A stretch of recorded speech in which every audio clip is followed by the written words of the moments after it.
garage perfectly door not all summer opening or long, and then when closing? it gets cold, Before it calling just for stops. repairs, The here are garage some door will simple start to troubleshooting open up, steps and then to it'll try stop first. and close again. Check Or the power. opposite will Ensure happen. your opener is You'll go plugged to in close and the check your door, circuit and it'll breaker. stop and then reopen. If your remote Luckily, isn't working, this real it might common just need a new problem battery. has a real easy Sensor fix. issues. The key If the here door is won't close, understanding your what safety just sensors happened. might be The door misaligned. worked perfect all Check that summer they're long, facing and each now other when and winter clear of any comes, debris. it's Noisy operation?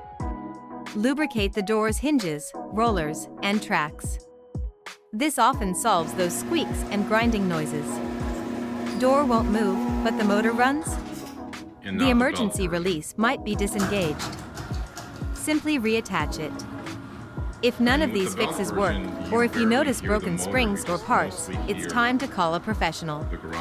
Regular maintenance can keep your door running smoothly, but for more serious issues, don't hesitate to reach out for help. Keep your garage door safe and functional with these simple tips.